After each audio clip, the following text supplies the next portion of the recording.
Bonjour et bienvenue dans notre émission Semence Mag sur le plateau de Village Semence.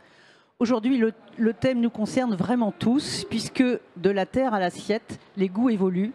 Comment peut-on répondre au goût, au pluriel, du consommateur? Eh bien, c'est ce que nous allons voir aujourd'hui avec deux de nos invités, que je rejoins et que je remercie de nous avoir rejoints sur le plateau. Jean-Marie Serroni, bonjour. Bonjour. Donc, vous êtes consultant agroéconomiste indépendant et membre de l'Académie d'agriculture, c'est bien ça? Tout à fait. Merci d'être avec nous. Bernard Quéré, donc vous êtes directeur de la FN3PT, donc la Fédération nationale des plants de pommes de terre, c'est ça. Et vous travaillez donc pour tout ce qui concerne la création, la multiplication. On reviendra sur tout ce travail. Et vous êtes basé à Landivisiau, dans le Finistère. Je suis originaire de Landivisiau, mais je suis à Paris. Et vous êtes à Paris. Très bien, merci. Bonjour. Merci à vous. Alors, Jean-Marie Serroni,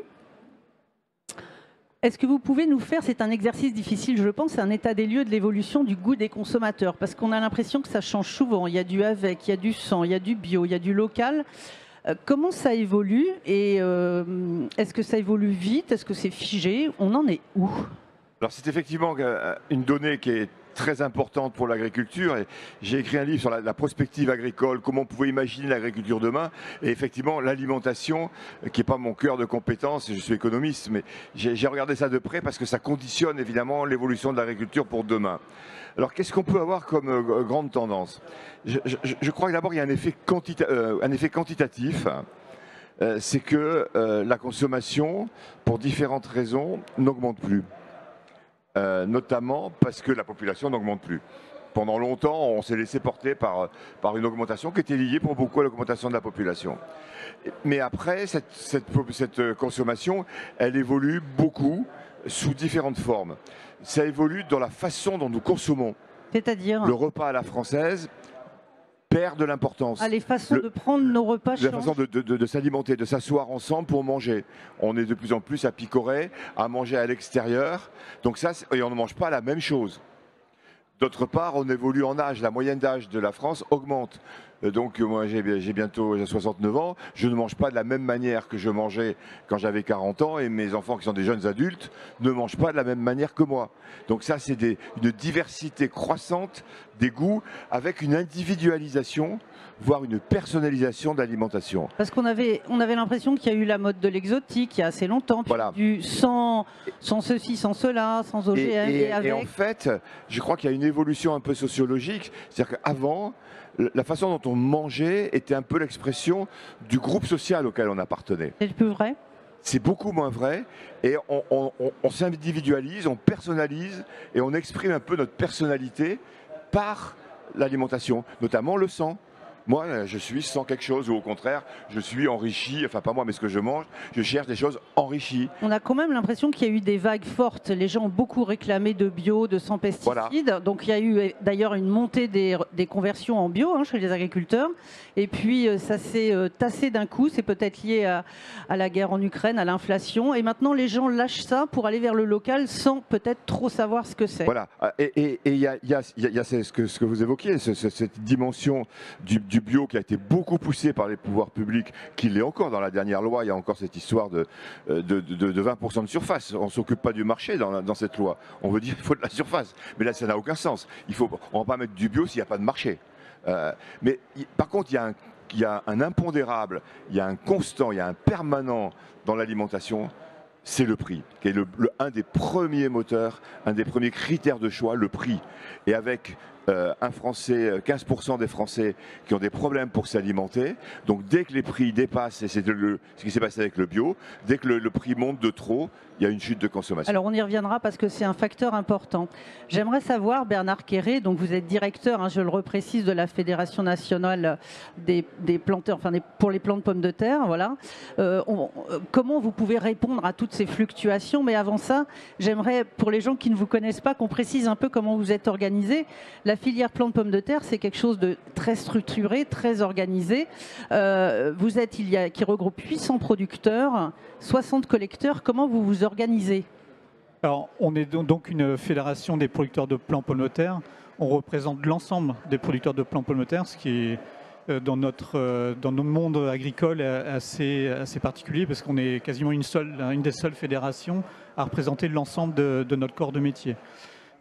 Et donc on est structuré en organisation de producteurs et donc nous sommes l'association d'organisation de producteurs, ce qui permet vraiment de structurer la production, de répondre à la demande, etc. Et la grande particularité de notre organisation, c'est que chacune de nos organisations de producteurs a sa propre filiale de création variétale. Donc en fait, les producteurs de plants financent directement de la création variétale et on ne dépend pas de grandes filiales ou de grands groupes mondiaux qui font de la création variétale, qui sont souvent vus comme des méchants, Monsanto, etc. Voilà. Donc, quels sont les a priori? Et je crois que c'est très important de montrer.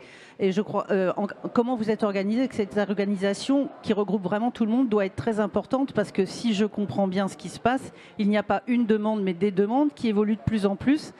Est-ce que vous réussissez à répondre à ça? Comment vous faites? Parce qu'en fait, de l'assiette, on ne s'en rend pas compte, mais il y a eu tout un travail en amont jusqu'aux semences ou aux plants. Comment vous faites? Exactement, et c'est le gros challenge pour nous, puisqu'on est très amont. Nous sommes avant tout des producteurs de plants. Donc on est sur la multiplication, on est sur la génétique, donc très en amont. Donc nous, le challenge pour nos stations de création variétale, c'est vraiment d'anticiper tout ce que vient d'exposer M. Serroni. Et pour nous qui sommes quand même assez loin de tout ça, c'est quand même très compliqué.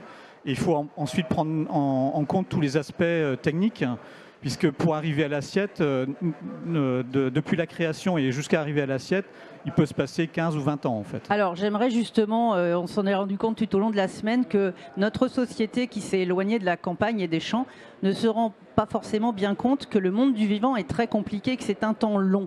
On va peut-être rappeler pour les plants de pommes de terre, alors pour un blé par exemple, on l'a vu, hein, c'est 10 ans de création, avec les nouvelles technologies, on pourra espérer peut-être 6 ans. Est-ce que vous pouvez nous rappeler, pour un plant de pommes de terre, pour créer une variété, combien de temps il vous faut et combien de temps vous pourriez gagner avec, je ne sais pas quelle nouvelle technologie vous pourriez utiliser? Alors déjà, pour créer une variété, c'est à peu près le même temps, hein, pas de temps que le blé, donc une dizaine d'années pour créer la variété. Mais une fois qu'on a la variété, après, il faut multiplier le plant et développer le marché en parallèle. Donc c'est pour ça qu'il faut compter encore à peu près une dizaine d'années. Encore 10 ans. Encore 10 ans pour que ça arrive chez le producteur de consommation. Et donc, pour que ça arrive ensuite chez... C'est quasiment mission impossible. Alors, on a une demande du consommateur qui est un peu girouette quand même, ou multiple, on va dire ça comme ça. Et vous, il faut que vous suiviez à pas forcer. Oui, il faut vraiment anticiper tout ça, être à l'écoute, à l'affût de tout ce qui se passe. Et justement, l'éclairage de personnes comme M. Serroni est très important, puisque nous, dans notre métier, c'est pas notre métier, notre métier, c'est vraiment producteur. On n'a pas cette approche-là globale de la consommation et du consommateur. Et on a besoin de ces éclairages-là pour nous faire travailler nos sélectionneurs et anticiper au maximum ce que pourra être l'alimentation de demain. Mais effectivement, on est obligé d'anticiper quasiment une vingtaine d'années. Et c'est quasiment, effectivement, mission impossible, mais on a quand même des choses qui répondent aujourd'hui à la demande. Alors, il y a un facteur important, Jean-Marie Serroni, on va reprendre ce que vous disiez, le prix. Parce que nous, consommateurs, avons tout un tas de demandes et puis d'un coup, on dit stop, on veut plus ça, c'est trop cher. Donc, comment le prix intervient? Il y a une espèce de plancher, de plafond pour le consommateur ou c'est assez... ça dépend des catégories socio-professionnelles ou de l'âge? Voilà, il y a plusieurs effets. Bon, il y a un effet global du prix. Personnellement, j'ai la chance d'avoir un niveau de vie plutôt supérieur, mais c'est vrai qu'il y a des prix, par exemple quand les cerises ou quand les fraises sont à des prix très élevés, je me dis mais c'est pas normal, donc j'en achète pas, alors que je pourrais complètement. Mais il y a beaucoup de gens qui font leurs courses à quelques euros près dans leur calcul. Hein, et je répète ce chiffre, il y a 6-7 millions de Français qui ont recours en permanence à l'aide alimentaire, et notamment de plus en plus des jeunes, des étudiants ou des jeunes adultes qui travaillent et qui n'ont pas les revenus. Pourquoi? Parce que on dit souvent la part de l'alimentation dans le budget des ménages baisse. Bon, c'est plus vrai, c'est à peu près stabilisé autour de 20%. Mais pourquoi ça baisse alors que c'était autour de 40% il y a 30 ans, 40 ans? Oui, les gens mettaient plus d'argent dans leur alimentation. Alors, non, les gens n'en mettaient pas plus, mais notre niveau de vie global a évolué, et donc c'est les autres biens qui ont cru. Mais pourquoi? Parce que il y a 30 ans, je crois, il y avait 2,7 personnes par ménage, par foyer. Aujourd'hui, on doit être autour de 2,1. il y a 40% des foyers qui sont unipersonnels. Donc les frais de structure, quelque part, voilà, c'est ça. Il y a une répartition sont plus importants. des charges, il y a beaucoup plus de cuisine, il y a beaucoup plus, même si maintenant il y a des appartements dans lesquels il n'y a pratiquement plus de cuisine comme chez les Américains, mais il y a de plus en plus de voitures. Il faut, on est trois dans le ménage, il y a un four, chacun se sépare, le couple se sépare, les enfants partent. Il faut un four pour chacun. Très Donc bien. ça fait des coûts. Il y a des éléments de structure qui pèsent de plus en plus dans la consommation. Très bien. Alors, pour les pommes de terre, je ne sais pas si vous... Pour les pommes de terre, est-ce que vous le ressentez? Parce que je pense que ça reste quand même un produit, même pour les ménages modestes. Hein. Il y a des légumes comme ça qu'on continue à consommer, comme les pommes de terre. Vous êtes soumis, est-ce que vous le ressentez quand il y a quand même comme ça? Est-ce que vous réussissez à anticiper ce fait que les gens ne veulent pas dépasser un certain prix? Est-ce que c'est anticipé? D'autre part, vous avez autre chose. En plus de la demande des consommateurs, j'imagine qu'il y a une demande des transformateurs et des transporteurs, parce que tous ces produits sont transportés. Est-ce qu'on vous demande aussi, je n'en sais rien, des tubercules qu'on ne puisse pas blesser, qui aient cette couleur, etc. Vous avez ça en plus? Oui, complètement. Et dans notre schéma de sélection, ça va être vraiment déjà la présentation, la forme, la couleur, qui va être les premiers critères sur lesquels on va sélectionner les nouvelles variétés. Et effectivement, le prix est très important. La pomme de terre est quand même un produit quand même stratégique dans le panier de la ménagère. Et on se rend compte qu'aujourd'hui, ce qui se vend le plus, c'est vraiment la pomme de terre conditionnée dans de gros volumes, 5 voire 10 kilos. La pomme de terre, c'est un marché quand même très segmenté, mais on s'aperçoit quand même qu'aujourd'hui, il y a vraiment cette notion de prix et le consommateur va aller chercher le prix avant d'autres critères. On nous parle souvent de la demande sociétale. Moi, j'ai du mal personnellement à la caractériser. Et quand j'observe ce qui se passe dans les habitudes de consommation, surtout par chez moi, c'est vraiment le prix avant tout, en fait. Alors, est-ce que finalement, toute cette recherche, toute cette sélection, entre guillemets, sert à quelque chose? Bien sûr qu'elle sert, mais est-ce que vous arrivez à financer tout ça compte tenu du faible engagement, du faible consentement à payer du consommateur? Oui, il y a quand même déjà la répartition de la valeur sur toute la chaîne. Il y a la fameuse loi Egalim qui a été beaucoup décriée. Nous, en pommes de terre et en plan pomme de terre en particulier, on a réussi quand même à remettre de la valeur sur toute la chaîne. Donc ça, c'est un point important. Et ensuite, la création variétale quand même permet de répondre aux demandes des consommateurs, donc d'avoir des pommes de terre qui puissent être produites avec moins de coûts, avec moins de pesticides, avec moins d'intrants. Donc ça réduit quand même les coûts de production, hein, c'est ça qu'il faut voir. Et ça, on est capable de le faire.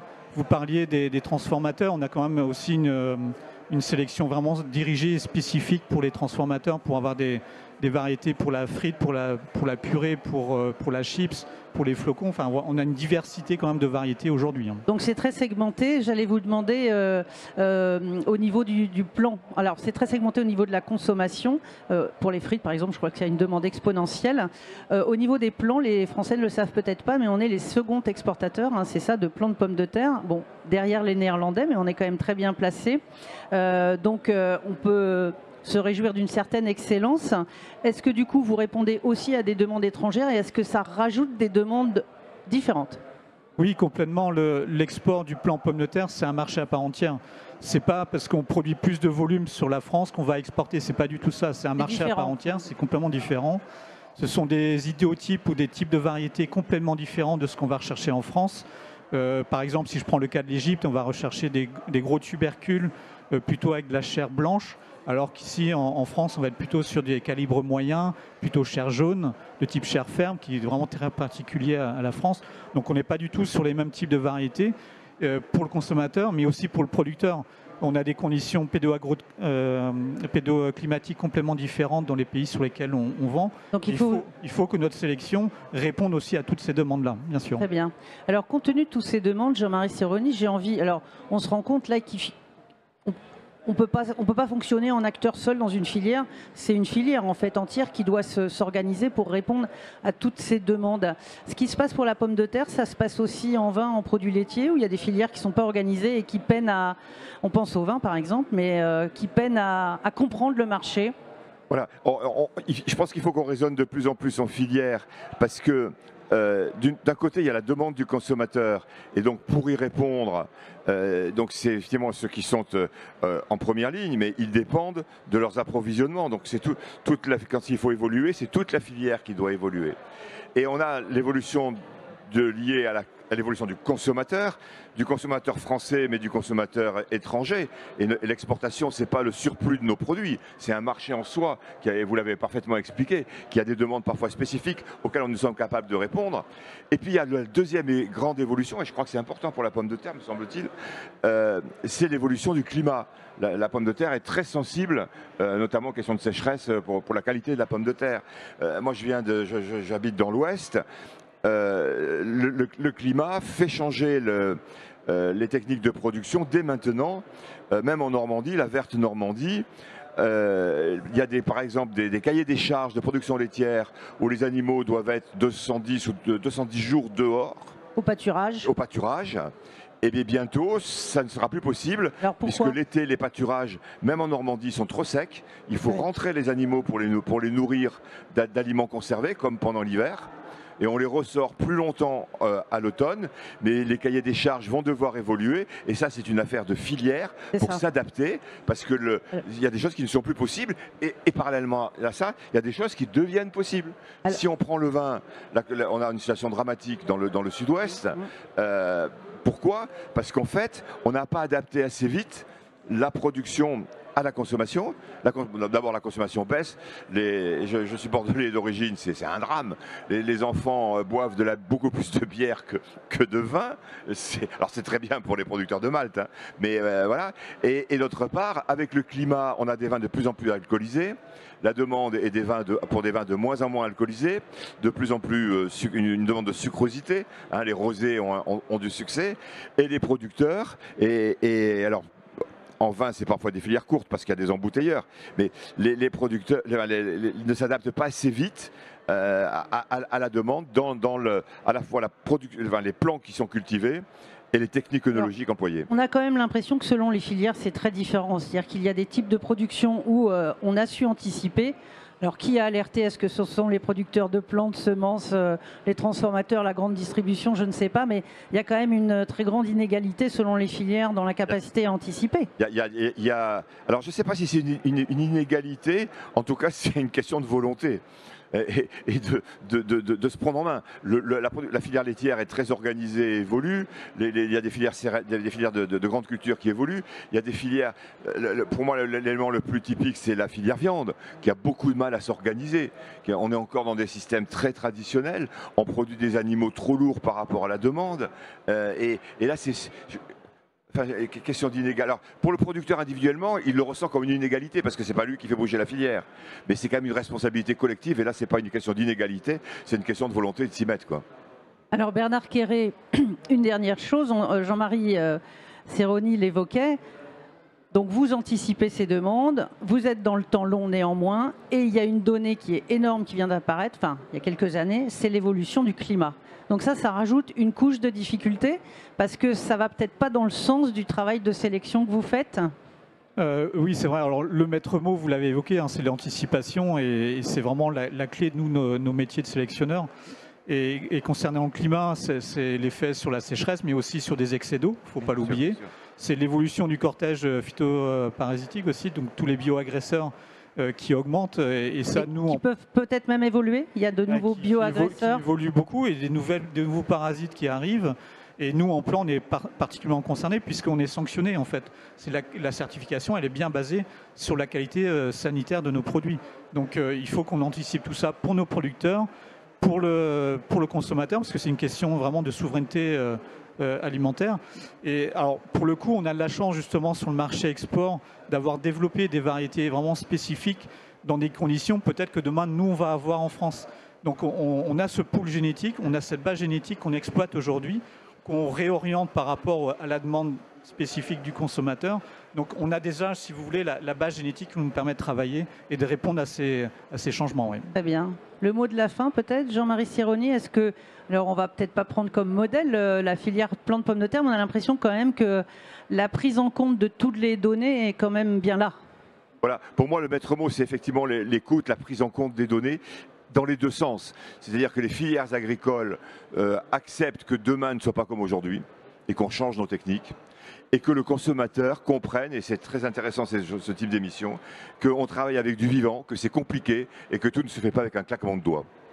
Très bien, écoutez, je vais remercier chaleureusement nos invités. J'espère que vous mangerez des pommes de terre ce midi ou ce soir, en pensant à tout le travail qui est fait en amont et les longues années avant, voilà, pour répondre à votre demande, à vos goûts.